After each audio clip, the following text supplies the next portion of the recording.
there's so much that you do not control on a film set. Just like in life, you have to constantly humble yourself and go that I'm just bringing what I can at this moment to the table, and so are they, and what we ultimately pull together will be bigger than all of us. So yeah, I think there's always that imposter terrorist voice that's kind of telling you why it won't work out. Yeah. And learn to kind of sit more and more with it, listen to it. Welcome back to The Tea with Nikki. We are pro tea, not anti-coffee, and it's prohibition, so you shouldn't be drinking, but if you are, I won't tell. Today is quite a special interview for me, as it is with an old high school friend of mine, and we did drama together, but now she is gracing Hollywood with her amazing presence. I speak with Jessica Sutton about her journey from high school into acting college and now being in Hollywood. She is one of the leads on Motherland, which is a series about militant witches. It's not all cool cauldrons and witchy spells and wands. It is badass because these women kick ass. And we talk about Jess's journey on how she's received criticism, how she's continuously educating herself, and we have a really fun game of charades. I also want to thank Jess for allowing me into her studio space, and it's the first time that I get to have tea in person, which was amazing, and I can't wait for many more. Hope that you enjoyed. Okay, you got it. Cool, who wants to do the clap? Oh, clap. Do you want to clap? The sound? Just do it. It's hard with tea. Woo! Cool, yeah. Let's go! I was thinking that obviously since we are I was a drama student in high school. And yes. You are an actor. One. Charades was the only option for a challenge. Okay, let's do we it. We acted out. Okay. Yeah. Okay, you first? You first. Okay.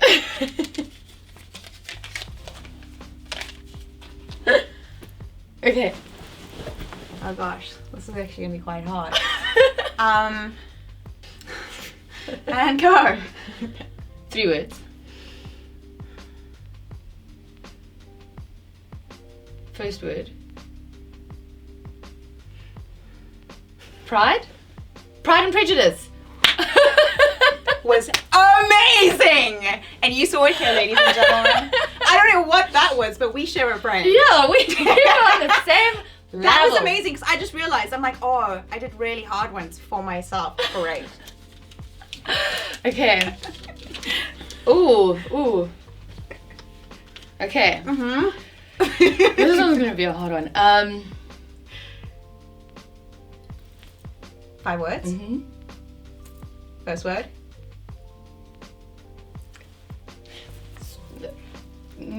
Conversation. Conversing. What was this? This was like female, woman, little woman, girl. Okay. Girl interrupted. For the fourth word was girl. You got the first word. Okay, maybe not the fourth. Maybe I shouldn't act out the fourth word. Girl with the dragon tattoo. Yes! I'm like, come on, girl, and it has to be. It's great. Cool, next one. Okay.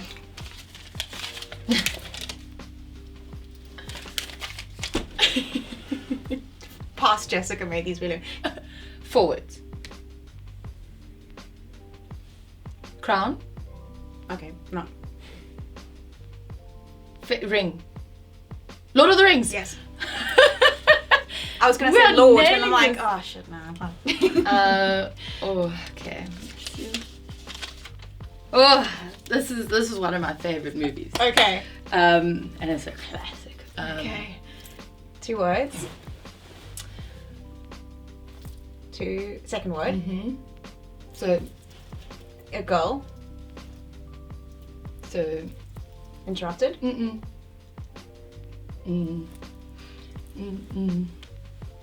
Woman. Plural. Okay. Girls. Mean Girls. Yes! Love that film. I love that film. How is that face love for that me film. face? Told you it's a classic. Making that happen. It's not gonna happen. Gretchen. Gretchen. She doesn't even go to school. Do you even go here? By the way, that woman now, Jill Morrison, is in our show, Motherland. She was the Beltane sergeant. She was like kind of in you saw episode 4 of the show? Yes.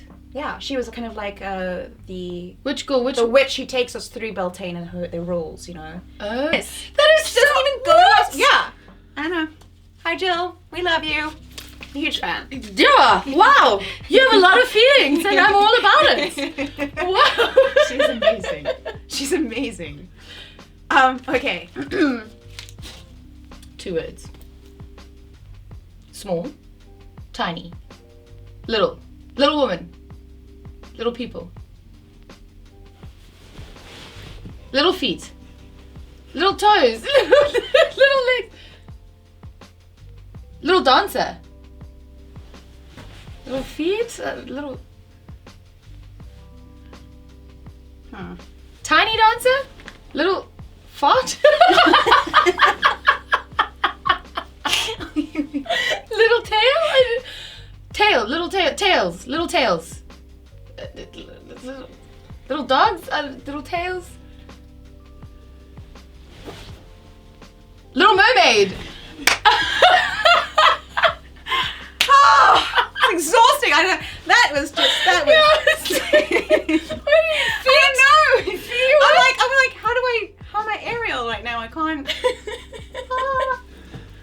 with a fork, you know, like brushing her hair. She's brushing with the fork. Okay, last one. Oh, I'm exhausted. Yeah. Okay, this one's a good one. Okay. 4 words. Fourth word. Wind. Gone with the wind. Yes. Yes, I love that. And that's Jess and Nix. We are we are for hire. Yeah, we will be accepting offers, sponsorships. You can reach us. We do live entertainment and parties. And we'll be here all afternoon. Thank you and so then, much. Yeah, It's great. that was so much fun. And then I like to end off the interviews with just a quick fire round of questions. So like Okay. the first thing that comes to mind. Word association. Basically. Great. Morning or evening? Evening. Music. What's your favorite genre? Dope Lemon. That's whatever. Dope Lemon, is that a genre? No, it's an artist. I'm literally, it's word association. I'm just literally going first thing. Okay. Angus and Julia Stone. Just like, what is one thing in your daily... Sorry. What is one thing in your daily routine that you could not live without? Toothpaste.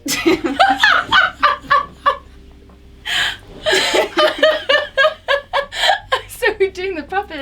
I'm not letting my mind get in the way. Okay, except good. It's gonna get No, really I like interesting. it. I love it. Superhero. Woman. Okay. I love it. I know, that was... Favorite exercise? None. But I love walking. I will make it a better answer. I love walking, but I feel like if I'm going into something thinking it's going to be exercise, nothing but procrastination happens and a lot of complaining. So I have to kind of just change the vocab and make it like, we're just going to go for a beautiful hike. Yeah. You know, we're just gonna go for a walk. It's just gonna kind of be, it's gonna be recreational. I love yoga though, as well. Yeah, I don't know. None, no exercise. But playtime, yes, loads of it. And nature, tons. As long as I've known you since 2008, you've always wanted to be an actress. I remember you wanted to be either on TV or the big screen. You just wanted to make it to Hollywood. And I think the main question would be is, why did you want to become an actress? I think it started as I was just curious about drama, and you're talking about the high school drama. The plays that we were reading, Waiting for Godot, Tsapang. Yes. It just inspired me to learn more about what I didn't know, which was human behavior and myself and the world. So it kind of led me into theatre, and I thought that was going to be my path. Last minute kind of got cold feet and wanted to kind of not do the theory component to it and find a way just to do it, just to practically get immersed into the doing of it. And I found ACT Cape Town, which is a private college specializing in film acting, and that kind of opened a door that I hadn't previously even considered, which was film acting. It took me a long time to start realizing that actually that was a path that I could go down, and through those 2 years at ACT I was trained in the basics of accent and hitting marks and just being in front of the cameras, being aware of them but not aware of them, and found that I loved it. And so the through line for that has been I've always loved stories. It's helped me understand who I am as I am, wherever I am in the moment, that I'm in this continuous state of becoming, and life is too. I remember reading this one line from Annis Nin, who said that she writes to taste life twice. And I thought, that's pretty true for what it feels like for me anyway in art. Whenever I'm creating something that hasn't existed before, I'm in this process. I'm not really concentrating on the result, and I'm totally forgetting myself, and I'm just in this flow. And I think there is something about an education about tasting life twice. You're getting to relive it. I don't know. And also, I know, obviously, being at school with you and hearing when you speak about your dreams, I'm sure you've engaged with a lot of discouraging comments and people saying, oh, like sure, girl, like sure, you'll do it, whatever. What's been the worst thing that you've heard, and how did you kind of move past that and stay in your clear tunnel vision of where you wanted to be?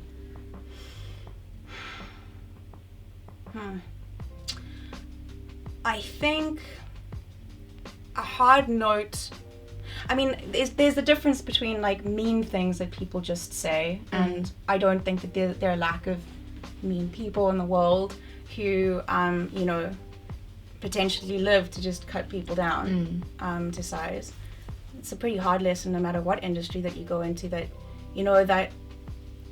people aren't always going to be conscious, right? You're not going to always get conscious people who know how to give criticism, or for that matter, know how to, they're not able to discern what they feel and the path that they've led, and giving advice, it often gets confused with projecting.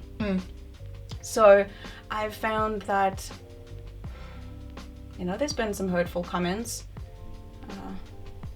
No, it can't be done. That part isn't verbatim, but I think there was no shortage of people telling me whether they were artists or not, which is really the funny thing. I think you get people who like to be self-appointed experts. Many of those. Debatable as to whether anyone is an expert at anything. I think when you are going into a field and you are wanting to continue that, you're never going to get to a point where you're capping your knowledge and going, okay, now I have arrived in the all-knowing of whatever this industry is. It's just a continuous education. And what was so great about my journey has been the people I've come across from all walks of life have had this attitude, most of them anyway, have had the attitude of, I don't know, I'm still figuring it out. And that really took me by surprise in the best possible way, because it orientated me to understand, oh wait, I'm never going to have that, I get it. necessarily. Maybe there'll be moments, but most of the time it's going to be like, I guess I am winging this. So through these years, from high school to act, through to then just starting as an industry professional, as a rookie, you start realizing, I guess, how to take criticism and also how to give it, and what's constructive and what's not. And you start learning, as you learn more about yourself as an artist, that you get protective in the right ways over yourself and your art. You understand when to share, when not to share, and who to share it with. That's the best definition of discernment for me. And I really felt there was a moment in my training where I stopped seeing my coaches as kind of gurus, like pedestaling them, like, oh, they know everything. And started understanding that I was just gonna have to take from different people, and that kind of helped take any edge off anything that anyone would say. You know, whether that's a family member or friend. I used to hate being asked the question, so what have I seen you in? And I'm like, you haven't, because I'm just starting out, okay? I'm unemployed, like, please. And it just felt so uncomfortable. I don't know what it was, but I wasn't owning my occupation because I felt I needed to be validated by getting work. I needed to be a working actor to call myself an actor. So there was something there for me where... So you almost had a sense of imposter syndrome when coming into the space. Yeah, but I go, maybe, I mean, do you feel that where when you start anything new, that you kind of do feel like, this is something I'm playing with, shh, don't tell anyone. It feels fragile, it feels delicate, and I think when it comes to creating, you're having to be so courageous. You're having to be so courageous, and it's not about fearlessness. Like, I've met some fearless people, and they are crazy.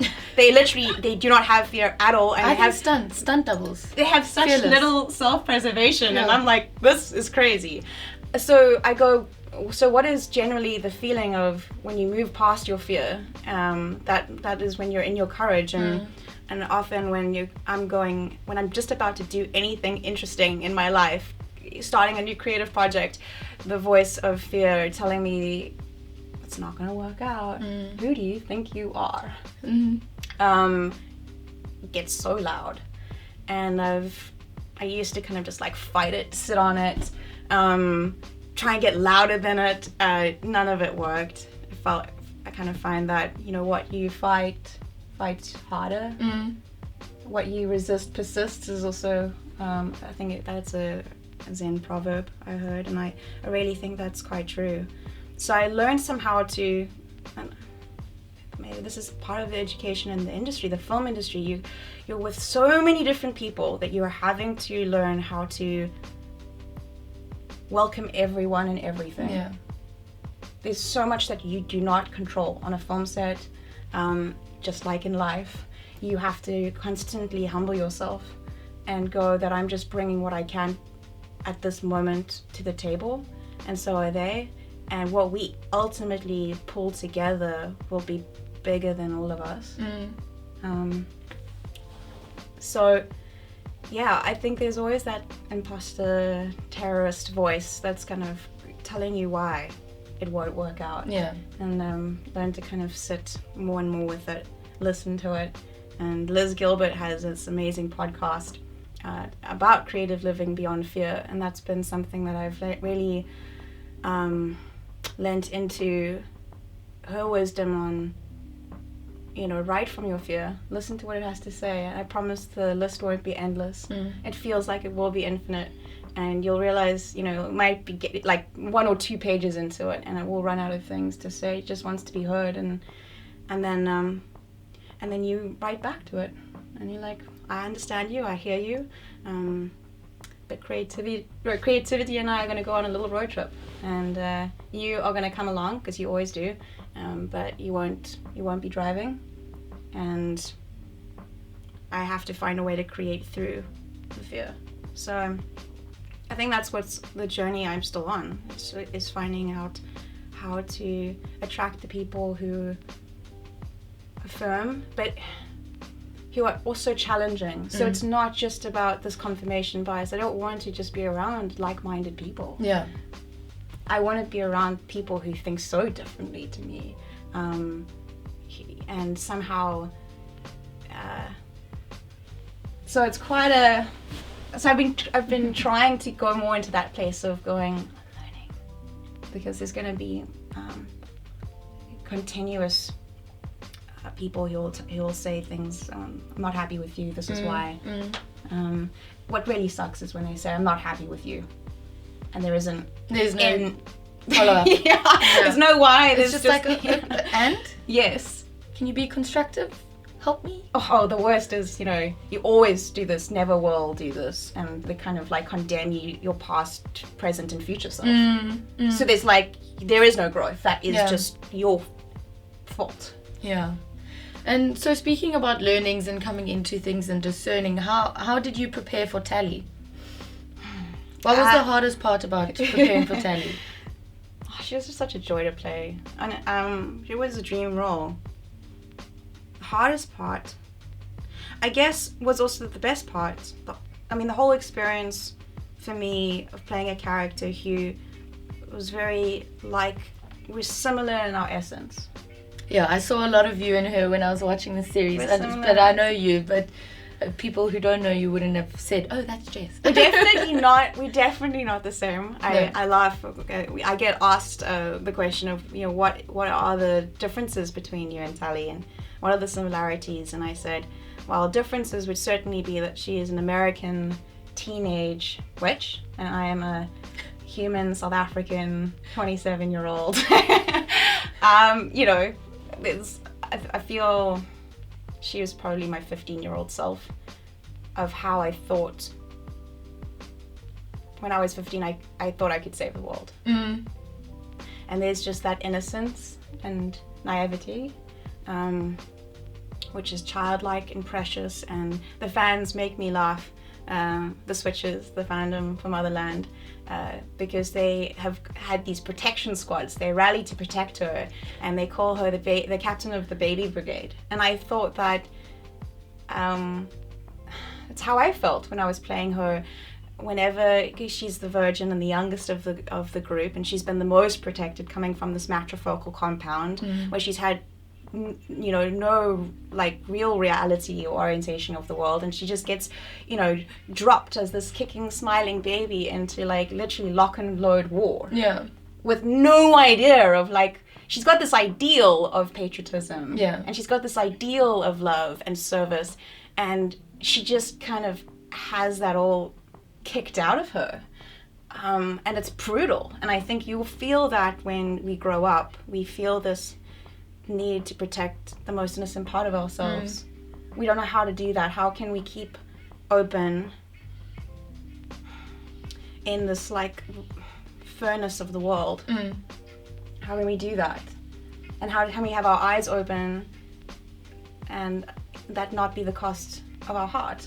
So that was kind of the hardest bit. It was reliving that kind of 15-year-old superhero complex. Yeah, that was intimate. Savior. It's an intimate thing, because in my process, I don't really have a process per se. I kind of approach every role. I hope Sarah doesn't hear that. Sorry, Sarah. But I've had Sarah through to my coaches at ACT, through to Matthew Harrison at the Actors Foundry, who's become mentor, and Deb Badowski, who is the acting coach on Motherland. And actually just generally every actor that I've had the privilege of acting opposite has been a teacher. And what I find is that it's the alchemy that we're working with on a film set and storytelling, it needs to be organic, and you need to stay as open as possible. You can come in, there is, preparation for sure, but there is, I guess, a line between preparation and then being fixed and crystallized, not being able to adapt. how I approach that role, that's kind of the scary bit. It's kind of like I don't really know where my end's going to come, but I'm following my inquiry, and it's going to take me to places that I know I have not been in myself, and that's woo. Plus, Tally had a moment on screen. I'd never done an intimacy scene. I wanted to ask you about that. How was it being intimate on screen? Cameras on you. Terrifying. You busy hooking up. You are, to say the least. This is how I paint. Before giving anything away. This is how I paint it to everyone, because they're like, oh, how does it feel? You know, your dad and your boyfriend, and you know everyone's watching. But also cameras. And I'm just going, how do I tell you that it's the least sexiest moment in ever? I mean, I was clutching a stranger, my darling co-star Kai, and we were butt naked with our pasties, our straps, you know, covering groin and nips, and clinging to each other under a tree at 3 a.m, and it's cold. And there's just nothing that really prepares you for the robes coming off. Even though like the set was beautifully cocooned, we were in a closed set, so we had the minimum crew, and you know they were all great, professional, and Freeform had given us an intimacy coach. Okay. Somebody who will take you through, you know, from making sure that you're absolutely comfortable with, you know, with the set, and with understanding what you have to do, that there's safe words, and it's great. But there's still nothing that's going to prepare you for the moment. I can imagine. And I got really nervous, really cold. But yeah, luckily I had a great partner who just kept whispering sweetly, I think it's going great, it's looking great, you look so beautiful. And I'm like, thanks. I'm like, but my whole body. And he's like, yes, but let's not think about that too much. And I think that's what kind of pulls you through. I don't know how I'm going to do it. Most of the stunts as well, I felt that way. I'm like, I can't do this. I'm not athletic at all. I have no upper body strength. This is not that I can't. I'm sorry, this is my limit. I'm surely going to meet my limit now. Yeah. And you surprise yourself more often than not when you step over your own limitations and you realize, oh, actually, wow. I'm actually a badass. I'm actually quite a badass. You must have had so many of those moments, because those fight scenes, God. I was like, Jess is a bit of a badass. I felt that way. I also had a little bit of my ego stroked. My trainer, Ernest and Michelle Smith, she's amazing. And you know, they were like, yeah, you're really good. You should think about you know, coming into this stunt world, you know, as a stunt. And I'm like, really? Okay. I have self-preservation. Yeah. And I also got really bad knees, and I'm not the most I don't know. Yeah, I think what stunts do blow my mind. I don't know how they do what they do. What did help was my dance training. I mean, I haven't danced professionally for many years, but just having a background in movement and not being uncomfortable in your body, that helped the most. Because most of the time, stunt work is, I'm not talking about, you know, you being set on fire or landing a Jumping jump. out of a moving car. Right, it's more like the fight choreography is so much more a dance. And especially in Motherland, we wanted, Elliot Lawrence, our showrunner and creator, he specifically wanted the feeling of the fight to be almost like a waltz-like sparring. So different and really, really cool. So I think I got the dancing part of it, and the movement helped. And then if, you know, when things did look awkward, we had our amazing stunt doubles. And Motherland has one of the most amazing undertones of feminism in it. I loved it, absolutely. And there's just such a strong sense of these characters. They're all so bold and strong, and they're saviors, you know. There's these women who are leading the charge on saving the world and humankind from this unimaginable evil. So there's that strong sense of feminine leadership. But from being in Motherland and your personal life, what does feminine leadership mean to you? How does that look?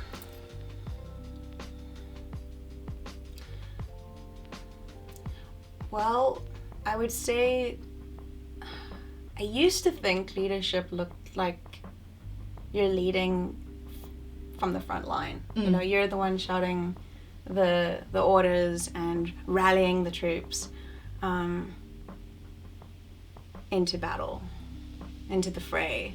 And now, having been exposed to so many different forms of, and I think different individuals who have assumed a different definition of leadership. And for me, just seeing the kind of leader I want to be, the leaders that I want in the world, the leaders that I gravitate to, they lead from behind. And that image has really challenged in the best possible way my previous conception of my idea of leadership. I think there's a quietness to it.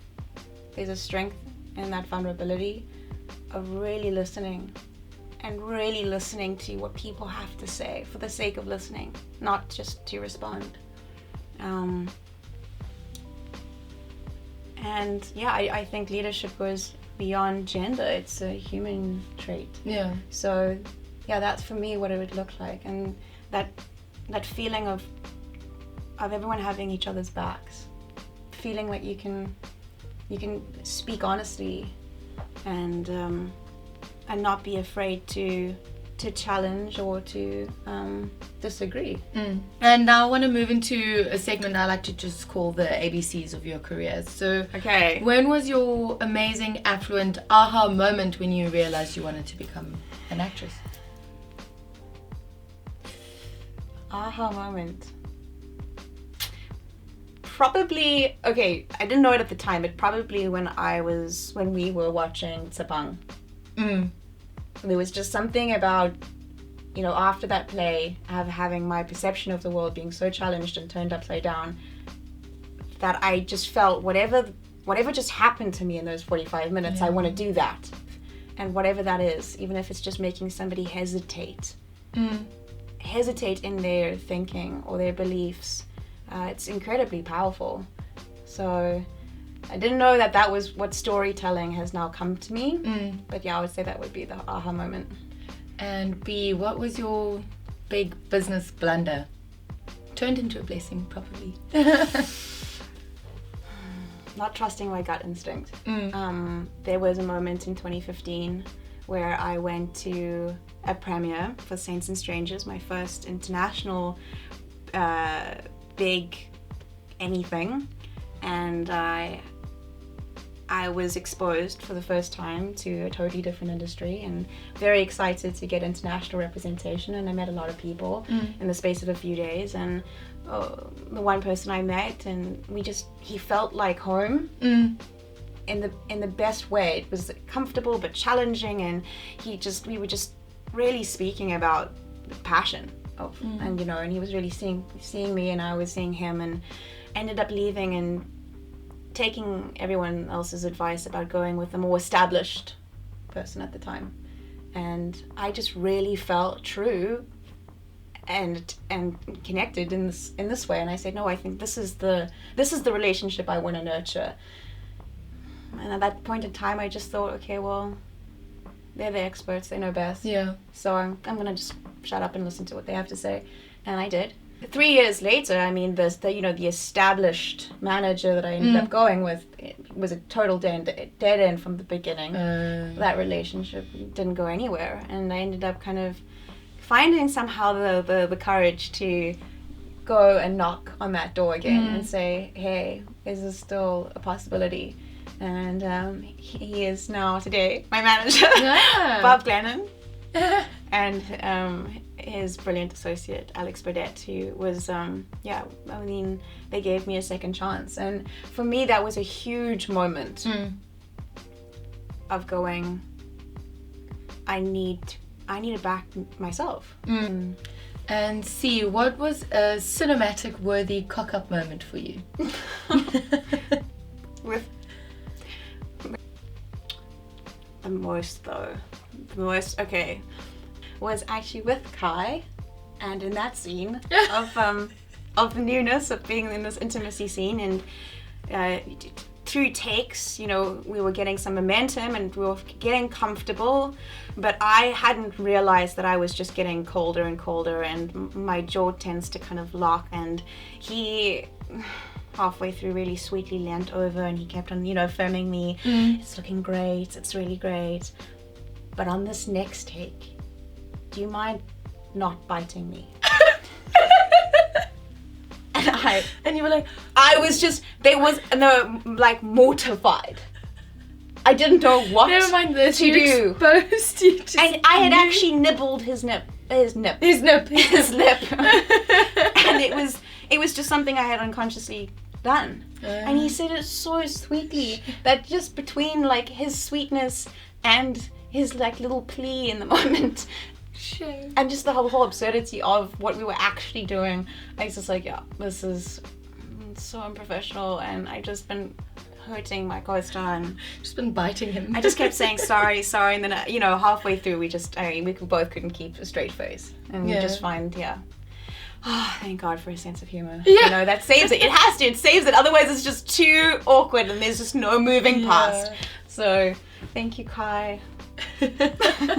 Thank you so much for welcoming me into your space, for having tea with me, for playing charades. I'm not lying, we are doing live entertainment. Yes. But thank you so much. It was so amazing hearing what you had to say, and thank you really for grateful. interviewing me. I'm a huge fan of the show. Stop it. I hope that you had a really good giggle. As we said, we are available for parties and live entertainment. But one thing that we can definitely take away from Jess is that to overcome fear, you must allow it to be in your life. Let it ride in the passenger seat with you, and let it fuel your desire to want more, to keep going, keep pushing. Because there's always going to be criticism, there's always going to be either you talking yourself down or other people, and self-proclaimed experts. Just keep that vision of what it is that you want. There's an inherent passion in you, and there's a reason that is. So I hope that you enjoy it, and I hope that you want to see more tea in person. I know I want more tea in person. Let me know.